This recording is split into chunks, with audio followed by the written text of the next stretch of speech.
just a moment. We'll get started in just a second. We'll talk about sun salutations and safety and functionality.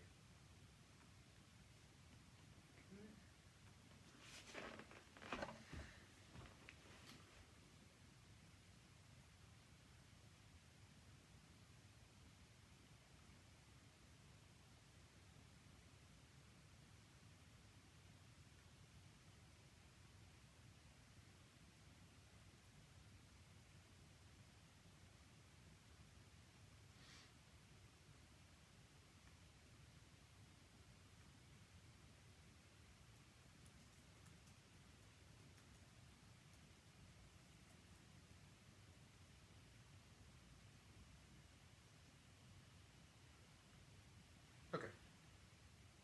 All right, well, let's get started. Okay, so I want to, we'll talk about, I've been posting a lot of videos recently on the risks of hypermobility and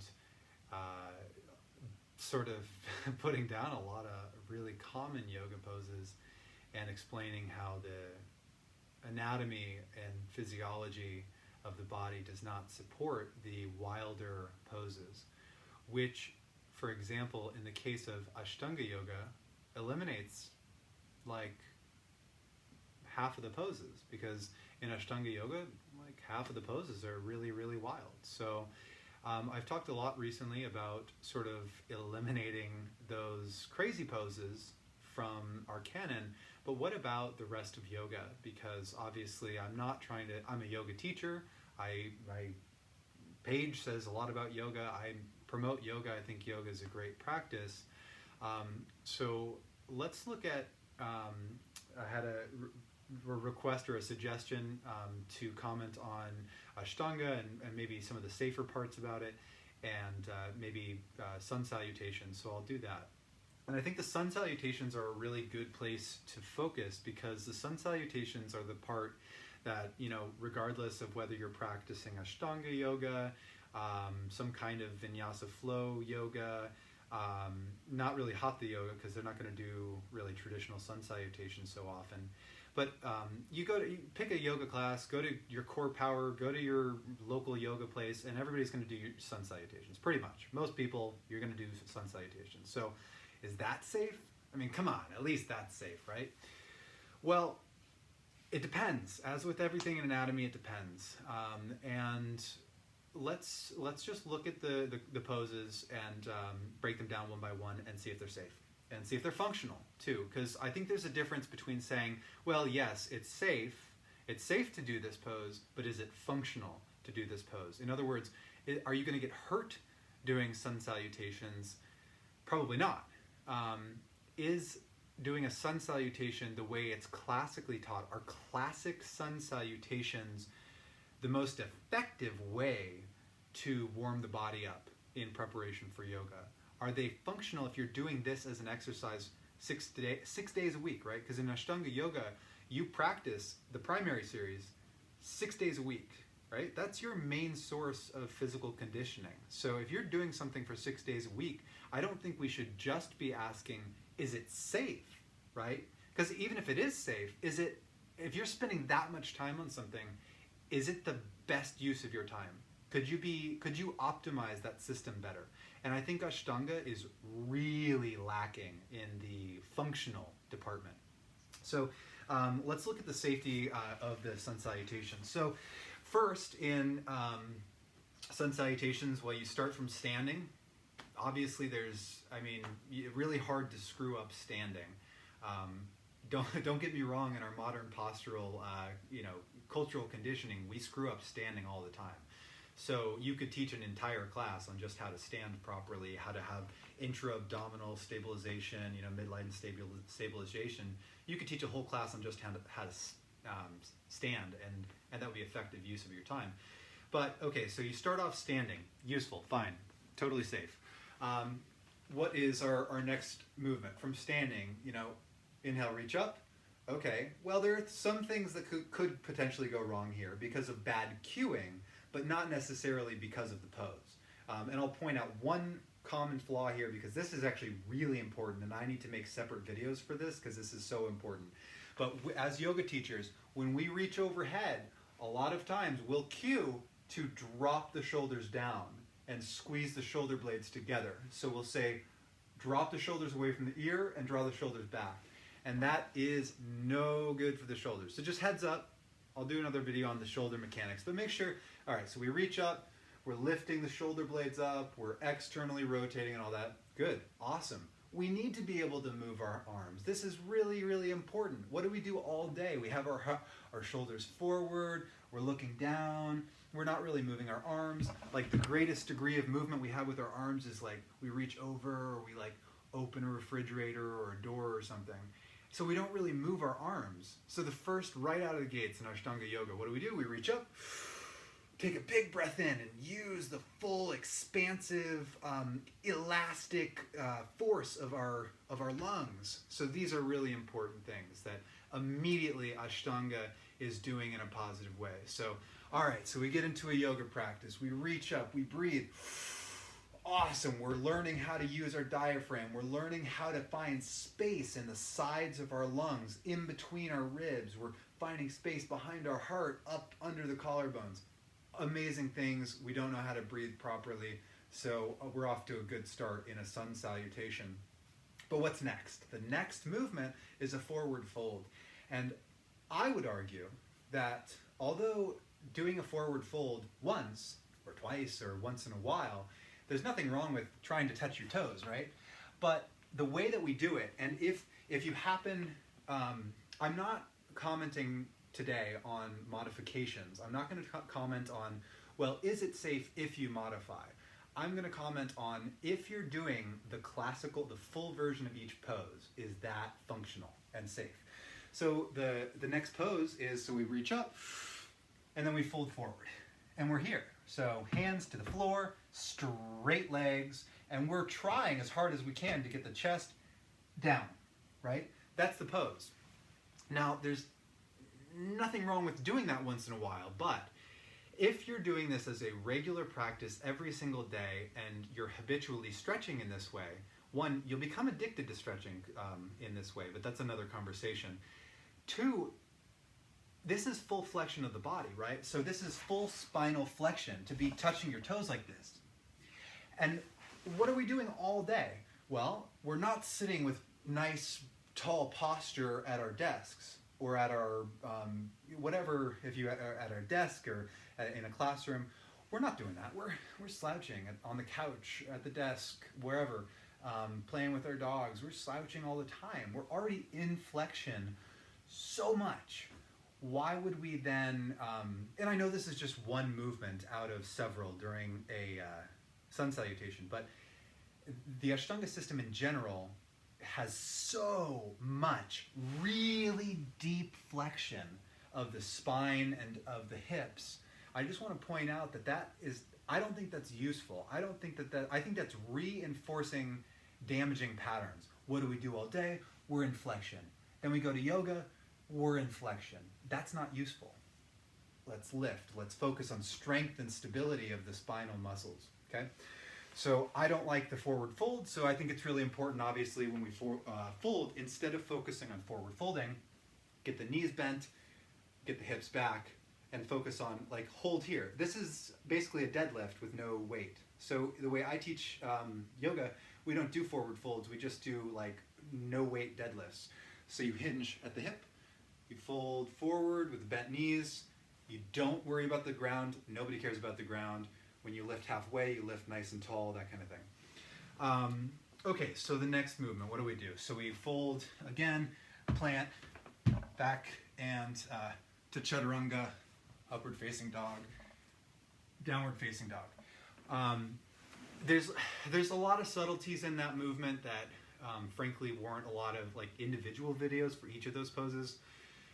I'll just say that I think Chaturanga is very easy to screw up. It's not a bad pose. It can be a very useful pose if you have the proper alignment, you have the proper strength and everything, and you're cautious and you're really aware of your shoulder joints while you're doing it. But the way that people practice it, because yoga is not super muscly. Like you don't get a really huge workout in a typical yoga class.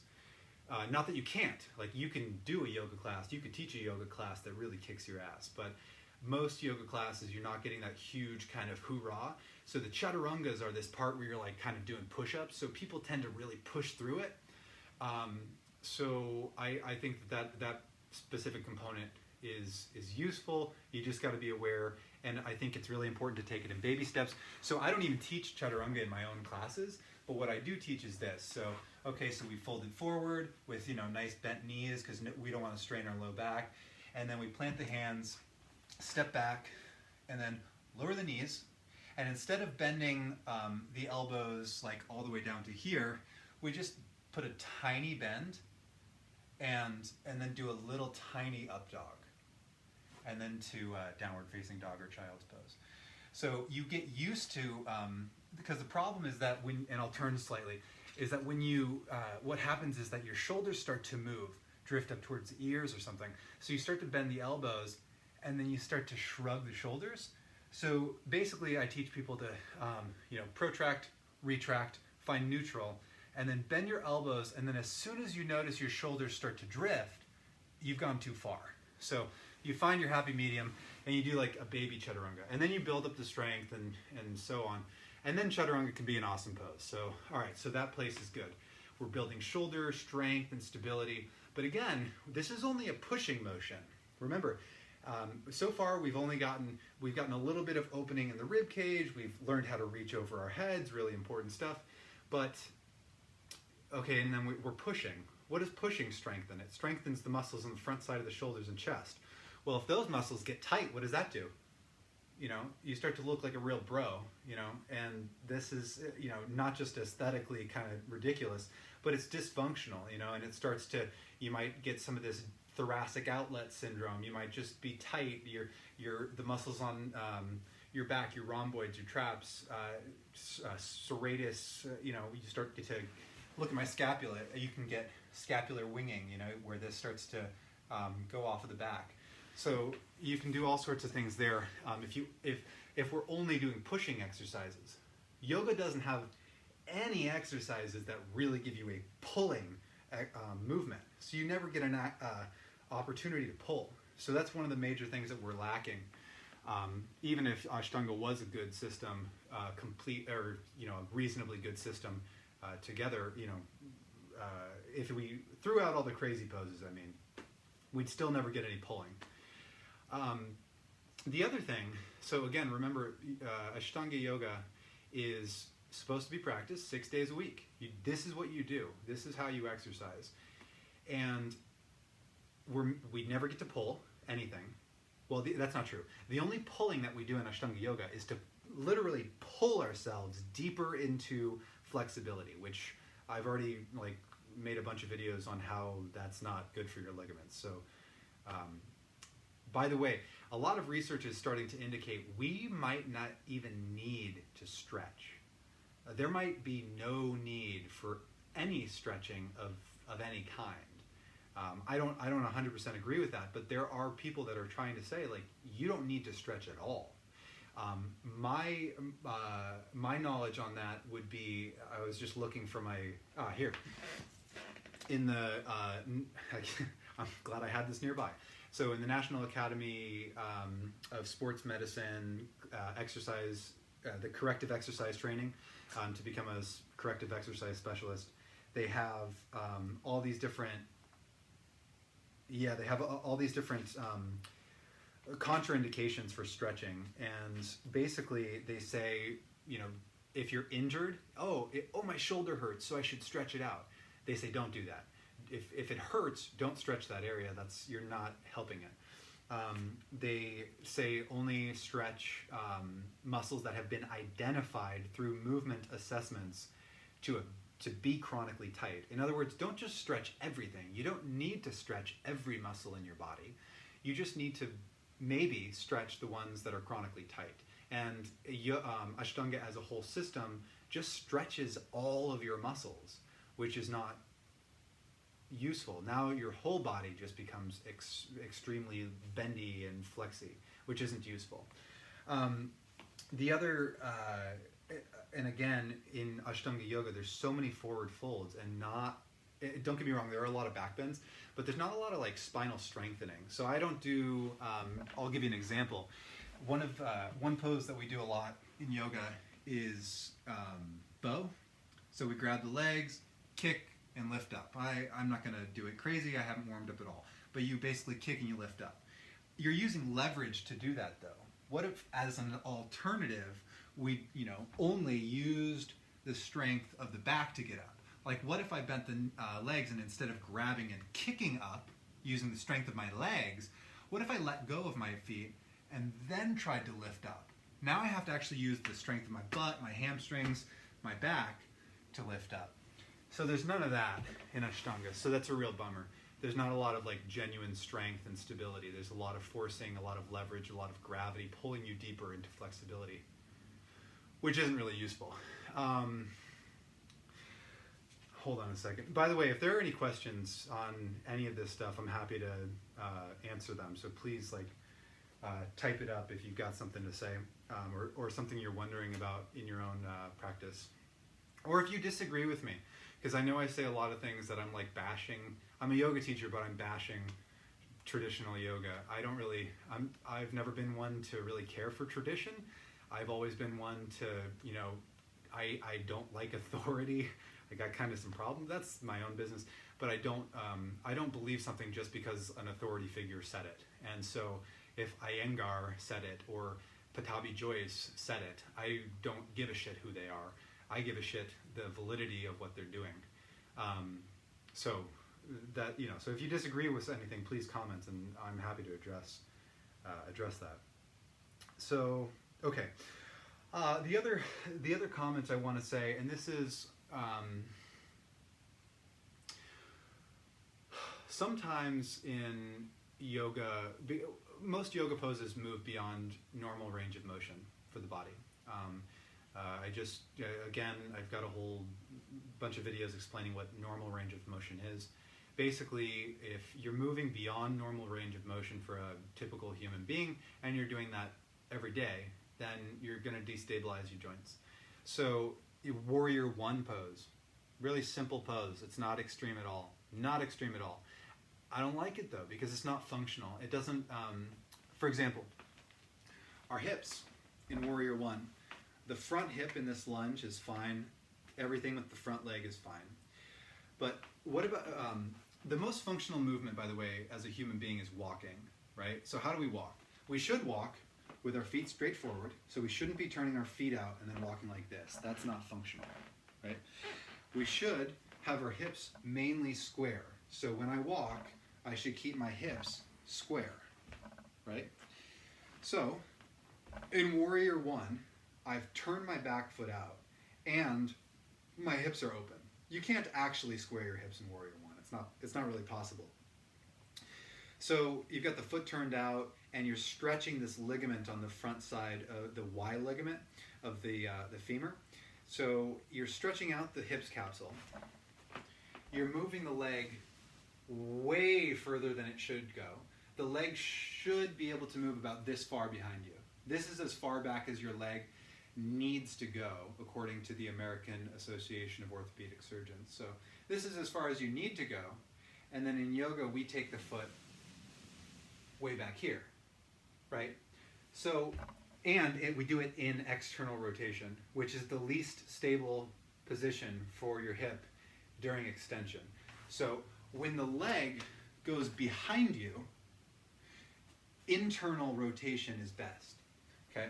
When the leg is behind you, internal rotation of the leg is more stable for the hip socket. And in Warrior One, we externally rotate. So immediately we're not in a functional position.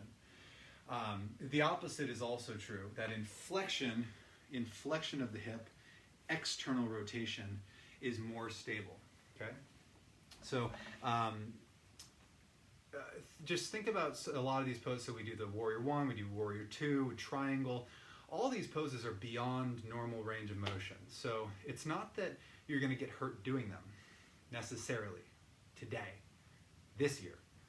But in 2 years, 10 years down the road, you're starting to make your ligaments looser.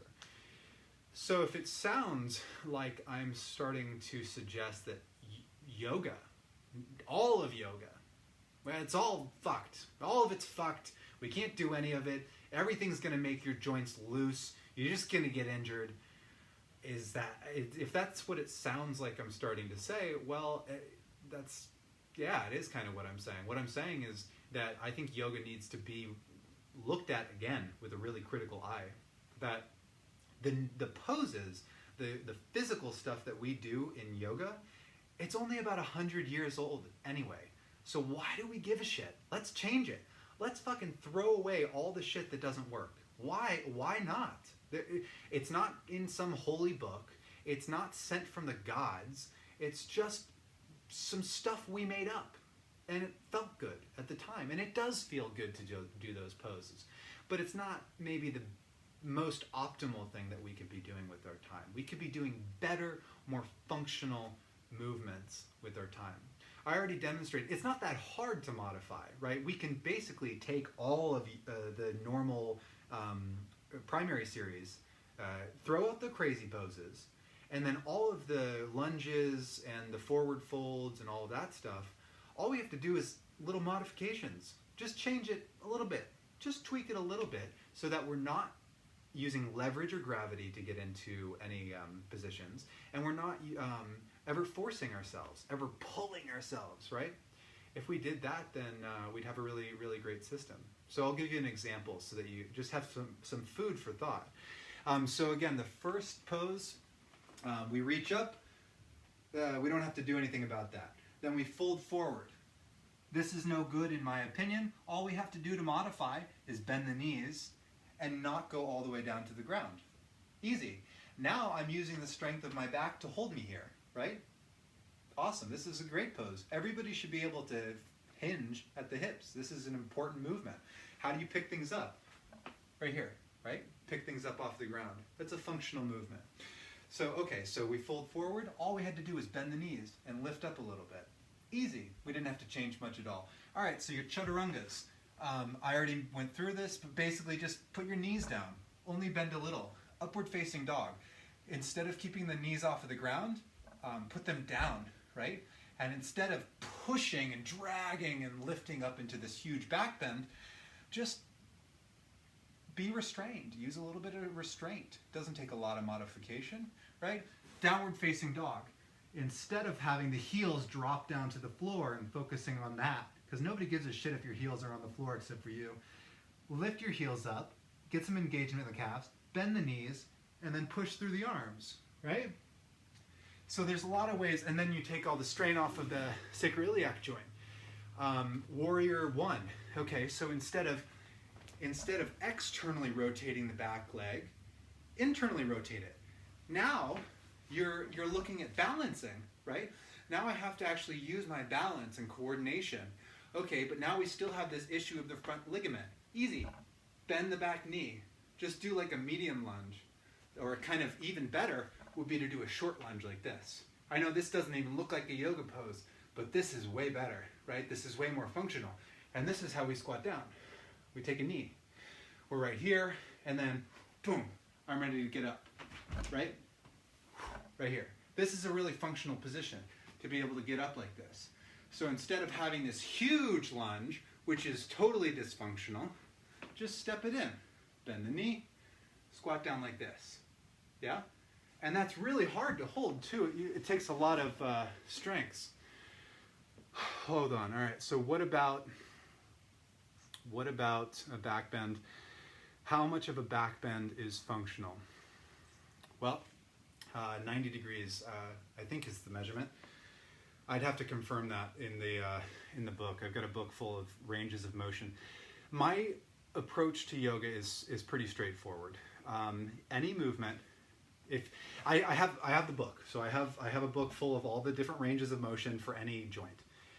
And if you're, I was talking recently about internal and external rotation of the femur.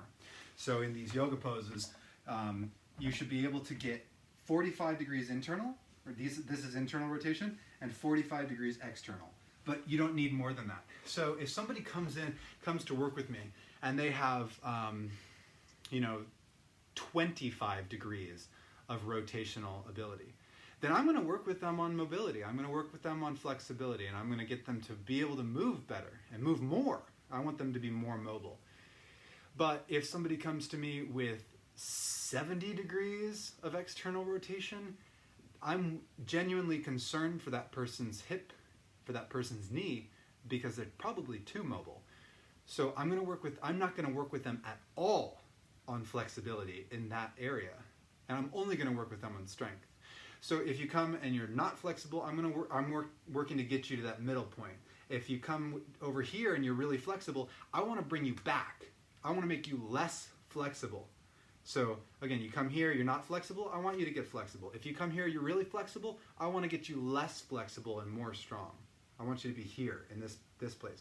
So to answer your question directly about the back bending, a simple way to answer that question is just to say, don't ever use an outside force to create spinal extension. So in case you're not familiar with the term, a back bend in yoga, this is called spinal extension. This is called spinal flexion. Okay? So in a back bend, what do? We often will grab a strap or something, and we'll maybe loop it around the back leg, and we'll pull it over our head, and then we'll walk our hands closer to our foot. So we'll try it. We'll literally pull ourselves deeper into the back bend. Just don't do any of that. Don't force yourself into it. And you might not feel pain, right? It might not hurt when you're doing that. In fact, it feels really good sometimes, and that's why people do it. But honestly, I'm sorry, but you can't really trust your body in that way. You can't feel your cartilage. It has no nerves, right? So you can't always trust your body. And beyond that, if you're forcing yourself into a back bend, then you're not actually strengthening, you're not using the right muscles for the job. My first main yoga teacher of my own, Scott Anderson, just recently, and if you don't know Scott Anderson, you should really look him up, Scott Anderson Yoga. He's in Denver, Colorado. He's fucking awesome. So, but anyway, he just put out a video. I want to give him full credit for this. The way he explained it was really nice and really concise. But he was talking about dancer pose. And what do we do in dancer pose? You grab the back leg, right? And you kick, right? You're kicking with the quads, right? But what do the quads do? What's their job? Their quads are for straightening the leg, right?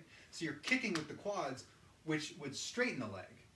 But your goal is to get into a back bend. So you're using the wrong muscle for the job. What muscle pulls you into hip extension? Your butt, your hamstrings.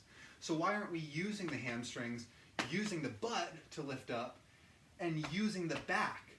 That's the other contradictory thing, is we talk about in a back bend, we talk about abs, we talk about pulling the belly in. What does the belly do when you pull it in? It pulls you into flexion. What are you trying to do in a back bend? You're trying to go into extension. Use the right muscle for the job.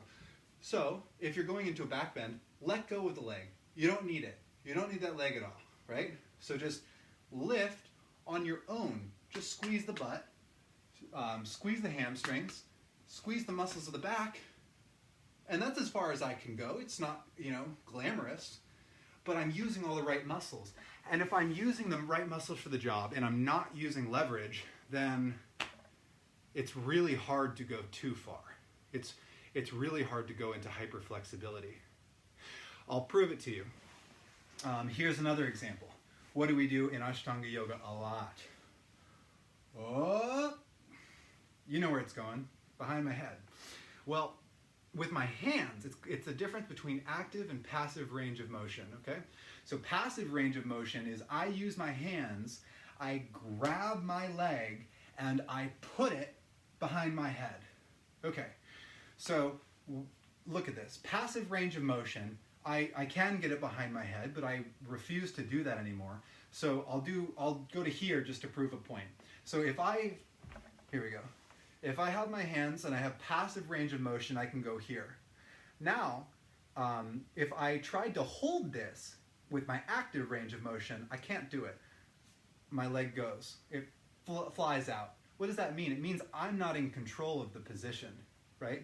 So with my own strength, without my hands, using active range of motion,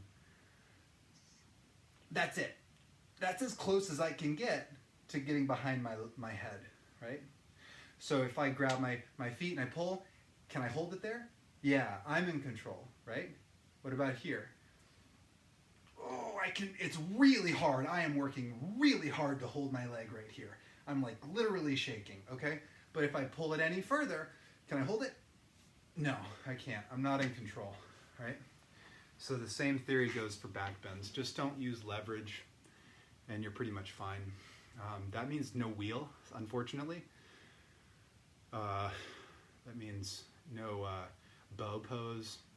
That means a lot of those poses in the primary series are off. If you're not going to use any leverage, and I don't like to use any leverage for those poses. Yeah, okay. Are there any other questions about sun salutations or Ashtanga, or if you'd like me to say something nice about yoga, I could say something nice about yoga too. Yoga is really good at getting every segment of your joints, every single joint in the body gets to move. And what do we do all day? We move in the same patterns. There's no segmentation. Segmentation means that each joint can move individually, and that's really important. It's really important that we don't move through life like a brick, you know, because those areas. Some people are suggesting that you literally start to calcify the ligaments in those areas, so it's almost like you're fusing your joints together. But I haven't seen the research on that. I've just heard people suggesting it. Not 100% sure if that's true. Whether that's true or not, you start to move as though your vertebrae have started to fuse. That's for sure. You start to look and act and feel in pain as though you were fused. So yoga helps us to move all of our joints in full range of motion. And that's one of the things it does best, is just, and even in fitness classes, you don't really use full range of motion in every single joint, you know? It's very isolated. It's like, here's a bicep curl. I'm going to put my arm on a pad and I'm going to only move my elbow. But that's not how you move through life. Like if you pick something up off the ground, you use your shoulder and you use your spine and you use your bicep. You use your whole body to pick something up. So yoga has this really nice ability to just express your joints, you know, and move all of your joints in that way. And one of the reasons that's important is because the cartilage that surround the hyaline cartilage, and also the fibrocartilage and the intervertebral discs, and anyway, cartilage doesn't have any blood supply or nerve supply, and so cartilage, in order to get its nutrient supply, relies on movement. So the fact that yoga gets us just moving in full range of motion is awesome. However, if yoga gets us moving beyond full range of movement in every single joint, which it does, and there's a lot of pressure on people to be really flexible. So yoga's great if it moves to full range of motion in every joint, but if it goes beyond, then we start to move towards injury. So there's that. The other thing that yoga does really well is because of the movement of all of our tissues, you want to look up a gentleman by the name of Gil Hedley. That's G-I-L. Hedley is H-E-D-L-E-Y. Look up Gil Hedley, the fuzz. And he talks about the fuzz. And it's just basically when you're sleeping, there's these, I guess it would be, what would it be? Well, it's connective tissue. So it would probably be collagen that's secreted while you're sleeping in between the layers of fascia.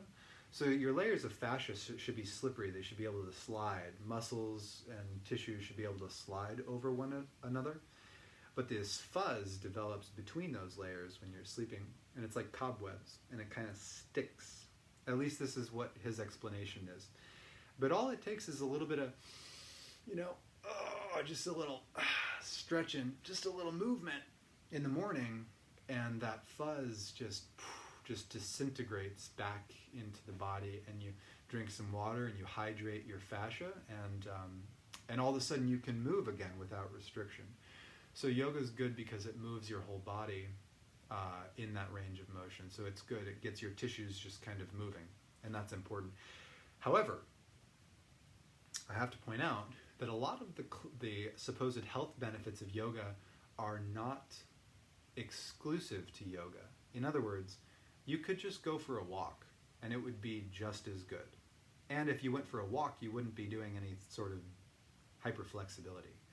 So I think there's not a lot of research comparing, like, well, is yoga good for this, or is walking good for this, or is CrossFit good for this, or are martial arts good for this, or swimming, or tennis, or, we don't know if yoga is unique in that way. So that's a little bit of a bummer. But at least you're moving, and so that's good. Okay. I think that's pretty much all I have. So again, one last invitation for questions. I'll give you anybody a few seconds here. I want to see if I wrote down anything else that I wanted to talk about. Yeah, and by the way, I don't teach classic Sun A's and Sun B's in my classes. I just don't teach them. There are way more useful things that you can do in replacement of a Sun A or Sun B. You just change it. You still do a moving, breathe in, do this, breathe out, do that. But you just do better movements, because the movements in traditional Sun A, Sun B, I think are not as useful as they could be. Yeah. Reflection. Daily practice. Yeah. Oh, and the one last thing that I wanted to say is that the other reason why all yoga is good yoga, well, all yoga has this component to it, I should say, is power posing. So I haven't seen Amy Cuddy's new research on this, but her original hypothesis was, and her original studies were trying to indicate that our posture influenced our endocrine secretion. So if we spent a lot of time like this, we would produce essentially high levels of testosterone and low levels of cortisol, which means we would be very confident and not very stressed out. But if we spent a lot of time like this, or like this, or like this, right? If I spend a lot of time like this, then I'm going to have the opposite. I'm going to have high levels of cortisol and low levels of testosterone. So I'm going to be really stressed out, and I'm not going to be very confident. So yoga has these big, expressive shapes. We're big and open and expressive, right? Biologically, right now, my main arteries and veins to the brain and to my arms, the axillary artery is exposed. All this vulnerable stuff is exposed when I'm like this. So to be in those shapes represents safety. It represents that, I'm not in danger right now, because if I were in danger, I would be in a protective stance. I would be in like a fighting stance. So that's the other benefit of yoga, is just having open, expressive poses, so it starts to reshape our physiology. So yeah, okay. I think that's all I have. So maybe just a couple more seconds, but yeah, I appreciate you tuning in. I appreciate the questions, and Claudia, I think you were the one who suggested this topic, so I appreciate your suggestion. So cool. With that, no more comments. All right, I'm out. Peace.